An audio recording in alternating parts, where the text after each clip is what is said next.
মাটি উঠে গেছে গাছটা, একেবারে চালে উঠে দিয়ে এখান দিয়ে বেরিয়ে এসছে।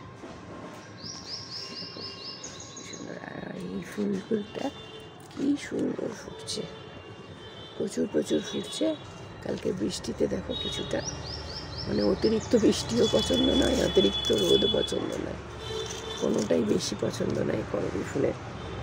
আর যেই গাছটা মরেই যাচ্ছিল সেটা দেখো একদিনে দুদিনের বৃষ্টি, তারপরে একটু ঠান্ডা ঠান্ডা ওয়েদার, পাতা বেরিয়ে এসছে নতুন। এই গাছটা আলাদা, এটা একদম পুরো আলাদা। এটা হচ্ছে লেমন ইয়েলো, সেটা এই দেখো সুন্দর পাতা বেরিয়ে গেছে। সে দুটো আলাদা ডাল দাও। আর এটা তো দেখেছো, এটা তো সাদা, এটা ফুটছিল আবার ফুটবে, এটা ঠিকই আছে, আলাদা টবেই আছে। কিন্তু এইটা মরেই গেছিলো, আমি ভাবলাম এটা আর বাঁচাতে পারবো না। এই যে দেখো কেটেও দিয়েছি, পুরো খটখটে হয়ে গেছিলো এই জায়গাগুলো, কেটেছি যখন, তাহলে দেখছি আবার বেরিয়েছে পাতা। রাখে হরি মারে কে। প্রথম এই ফুলগুলো কলি চলে এসেছে, আর 1-2 দিন পরেই ফুটতে শুরু করবে। এই এটা হচ্ছে হলুদ রঙ, আর একটা ছিল পার্পেল কালার, সেটা মরেই গেল আমার, এত গরম। আসো দেখো এটি কি হয়েছে, আস্তে আস্তে আসো, এ তো আমি বুঝতেই পারছি না এটি কি। দেখো কাণ্ড, ওই দেখো, পাখির বাসা। এই পাখির বাসা কখনো গাছ ছাদের মধ্যে ঝোলে, মাকে ডাকতে হবে যদি মার। এই বলতা বলতা, এই দেখো এই দেখো কালো রঙের, হ্যাঁ মৌমাছি বলতা, এটা ভীমরুল ভীমরুল, ভীমরুলের বাসা। এই যে এসে ঢুকলো, এ বাবা এটাকে এখন মারতে হবে, রাত্রিবেলা করে ভেঙে দিতে হবে। কাণ্ড কাণ্ড, একদম ঘরের পর্দে জানলার উপরে, কি কাণ্ড। বন্ধুরা, আশা করি সকলেই তোমরা ভালো আছো, পৃথিবীর যেখান থেকে আমার ব্লগটা দেখছো, সকলে ভালো থেকো, সুস্থ থেকো, এই শুভকামনা জানিয়ে শুরু করছি আজকে নতুন আরেকটি ব্লগ। চলে এসেছি ফুল বাগানে, মানে বাগান থেকে ফুল তুলে নেওয়ার জন্য, ছাদ বাগান থেকে। এরপরে যাবো নিচে। আজকে হচ্ছে বৃহস্পতিবার, দ্বারা এত রোদ নেই আজকে সেরকম, তা সত্ত্বেও। আর ফুল বাগান ফুল তুলতে এসে দেখছি যে নজরদারি তো সবসময় সম্ভব নয়, ফট করে দেখছি এখানে একটা কী হয়েছে, চিন্তা করো। তারপরে দেখলাম এখানে বলতা ঢুকেছে, বলতা যখন ভীমরুল যেটাকে বলে, ভীমরুল ঢুকলো, তার মানে ভীমরুলের চাক তৈরি হচ্ছে, সদ্য তৈরি হচ্ছে, ভাগ্যিস দেখেছি। তা আমার গলার অবস্থা সকাল দিকে সব থেকে খারাপ থাকে, তারপরে ব্যথাটা, সকালে আমার ব্যথাটা থাকে না, তারপরে আস্তে আস্তে ব্যথাও বাড়তে শুরু করে, সব কিছুই বাড়তে শুরু করে। দাঁড়িয়ে না বেশিক্ষণ কথাই বলতে পারি না, এতটা দুর্বল হয়ে গেছি হঠাৎ করে। এই ফুল গাছটায় অনেক ফুল আবার ফুটেছে, এই জবা ফুলটা, আর বাকিগুলোতেও ফুটেছে। আর এই যে কাঠচাপা গাছটা আছে না, এই দেখো এই ফুলটা অনেকগুলো থোকা ফুলে গেছে, 2টো থোকা এসছে, 2টো থোকা সব ফুলই ফুটে গেছে, একটা তুললাম আমি।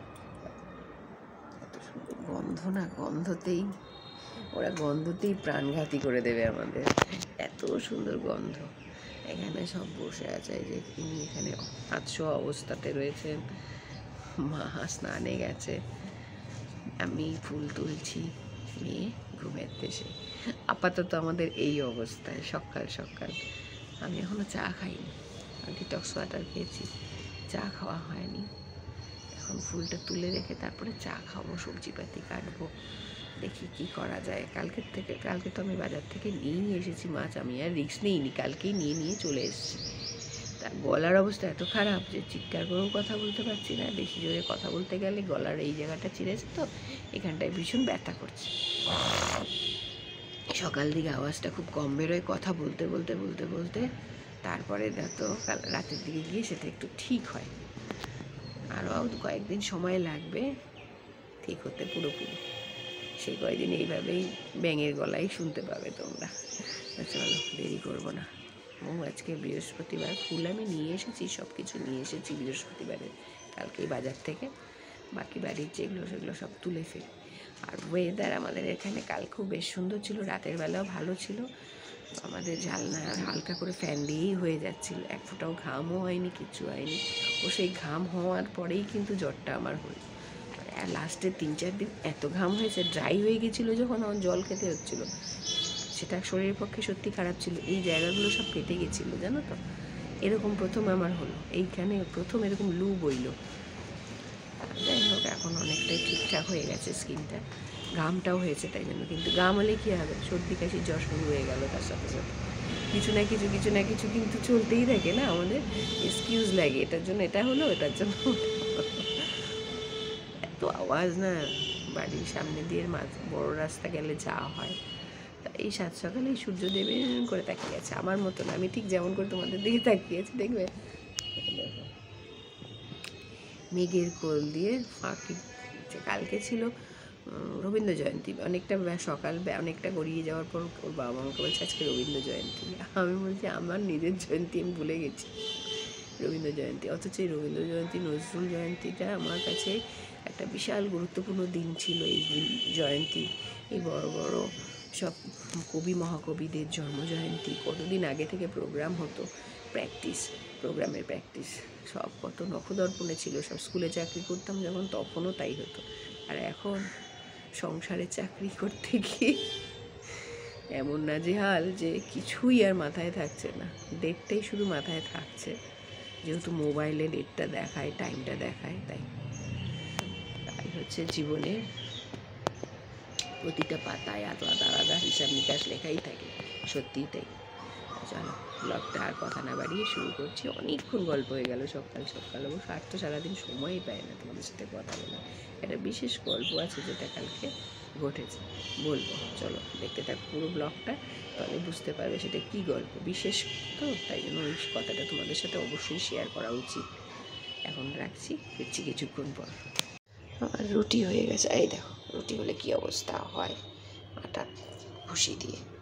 আচ্ছা, এটা না পরিষ্কার করলে চিটপিটে হয়ে লেগে বসে থাকবে। এটা সরিয়ে রাখি আপাতত। এখন আগে একটু ডাল বসাই, মসুর ডাল। এইটা আবার আরেকজনের কাছ থেকে নিয়ে আসলাম, দেখি ডালটা কতটা ভালো। আসলে এই কড়াইতে ডাল করলেই তুমি বুঝতে পারবে ডালটা কতটা ভালো কোয়ালিটির। প্রেশার কুকারে বোঝা যাবে না, কিন্তু যত সুন্দরভাবে সেদ্ধ হবে তত সুন্দর বোঝা যাবে। চলো নিয়ে একটু ধুই, আটু লাগবে। সেদ্ধর সময় শুধুই লবণ, হলুদ দেই না। ভোটের আগের দিনও মাছ পাইনি ঠিক মতো, ভোটের আগের দিন শুধু বাটা পেয়েছিলাম, আর কি যেন নিয়েছিলাম, আর মাছ নিলাম। ওই সবাই ধরো এক জায়গার তো না, বাইরেরও তো মানুষ আছে, বাইরে তারা মঙ্গলচণ্ডী করে, দুপুরেও এক প্রস্ত খাওয়া দাওয়া হয়, আবার রাত্রেও এক প্রস্ত খাওয়া দাওয়া হয়। সে ময়দার জিনিস, তারপরে মিষ্টি, সবই, ফল তো বাদই দাও, ওইগুলো তো ময়দার জিনিস তো খাওয়ার কথাই না, কিন্তু আমরা খাই তো। 8 সে দিয়েছে 8 মশাই, 6:30 করে তেল কাটতে গেলেই এই মহান জিনিসটা কেন যে দোকানদাররা দেয় আমিও বুঝি না। তা এটা কি করা যায় এই নিয়ে আমি একটা ছোট বোনের ব্লগ দেখেছি, তাকে দেখানোর জন্যই এই ব্লগটা, এই জায়গাটা আবার রিপিট করছি। এর আগেও আমি রিপিট করেছি এটার সাথে কি করা উচিত। ও দেখেছি এরকম করে খুচিয়ে টুচিয়ে জল দিয়ে অনেক কিছু করে শেষ পর্যন্ত এই আঠাটাকে বের করতে পেরেছে। আমি বলবো এইটুকু জায়গার মায়া ত্যাগ করো আপেলের, এইটুকু জায়গা একদম পুরো কেটে বাদ দিয়ে ফেলে দাও, তারপরে যা আছে সেটা তুমি কেটে কুটে খাবে। কিন্তু এই অংশটুকু নিয়ে এটাকে সরিয়ে এটা সরাতে গিয়ে এত সময় নষ্ট করবে না, একদম এখান থেকে পুরো কেটে বাদ দিয়ে দেবে। এটা আমার এইখানটায় ছিল, এটা বেশিরভাগই থাকে এই সব জায়গাগুলোতে, এই জায়গাগুলোতেই থাকে। একদম এরকম করে ধরে এরকম করে কেটে বাদ দিয়ে দেবে স্টিকার শুদ্ধ খোসা জায়গাটা, মানে আপেলের খোসা শুদ্ধ, স্টিকার শুদ্ধ এই যে অংশটুকু এভাবে কেটে বাদ দিয়ে দেবে, আর কিচ্ছু করবে না। খুব ইজি প্রসেস এটার থেকে নিষ্কৃতি পাওয়ার। সেই বোনটাকে আমি স্ক্রিনে তার ব্লগটাও মেনশন করে দিচ্ছি। হ্যাঁ, এই মুহূর্তে নামটা আমার মনে পড়ছে না, তোমাদেরকে জানাই সবাইকে, আর বিশেষ করে ওকে ট্যাগ করার জন্য এটা, কারণ ও বারবারই একই কথা বলছিল যে এটা নিয়ে প্রতিদিন সকালে আমি খুব ঝামেলায় পড়ি, এটা এটা কেন দেয় আমাকে অনেক কষ্ট করে সময় নষ্ট করে করতে হয়, কারণ ও চাকরি করে, ফলে ওর পক্ষে এই জিনিসটা করা অনেকটাই সময় সাপেক্ষ, ওইভাবে পরিষ্কার করা, যেটা ওর পক্ষে কষ্টকর, সত্যি কথাই। তারপরে এখন তুমি যা ইচ্ছা তাই করো, যেভাবে ইচ্ছা কাটো, সেটা আলাদা কথা, কিন্তু ত্যাগকে কষ্ট করে আর কিছু করতে যেও না, এই হচ্ছে ঘটনা। আর এইভাবে আমি মেনলি আপেল কাটি। এই যে আমার হয়ে গেছে কাটা, দেখো কিচ্ছু নেই, যার মূল অংশ এই যে, এই হচ্ছে ইজি প্রসেস। চারপাশ থেকে কেটে নাও, নিয়ে মাঝখানটার বীজ অলরেডি এমনিই বেরিয়ে যাবে। চলো, এইটুকুই দেখানোর ছিল এই মুহূর্তে। এটা আমার স্মুদি, এ দেখো এর মধ্যে টক দই এই পড়লো, এবার এটাকে আমি মিক্সিতে করব। চলো দেখাই তোমাদের।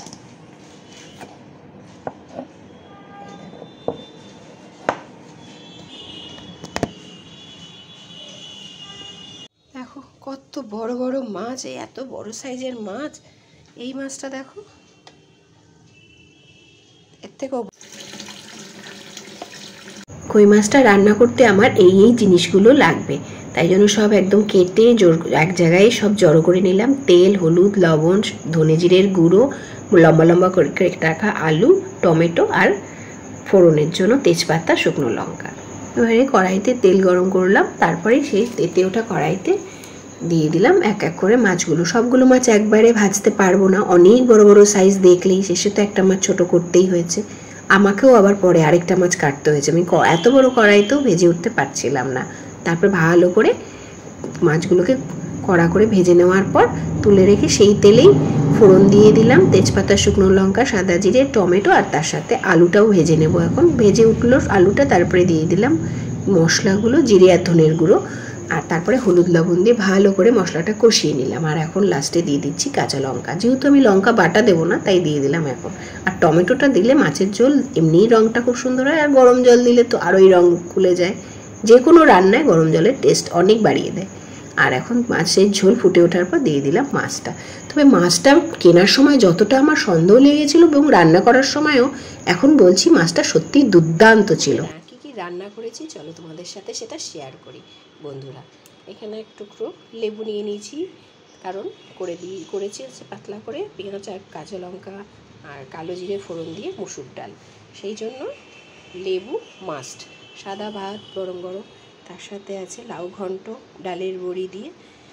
আর এইটা হচ্ছে খুব টেস্টি একটা খাবার, সেটা হচ্ছে পটলের খোসা, কালো জিরে আর রসুন দিয়ে বাটা পটলের খোসাটাকে। রেসিপিটা আমি করেছি টাটকা, একদম বাড়ির ওপর থেকে নিয়েছি। আর কত বড় সাইজ দেখো, ওই জন্য পেটটাকে না চিড়ে চিড়ে দিয়েছে মাছের, একটু দেখাই, এই দেখো পেটটাকে কেটে দিয়েছে, নাহলে তেল ঝোল ঢুকবে না।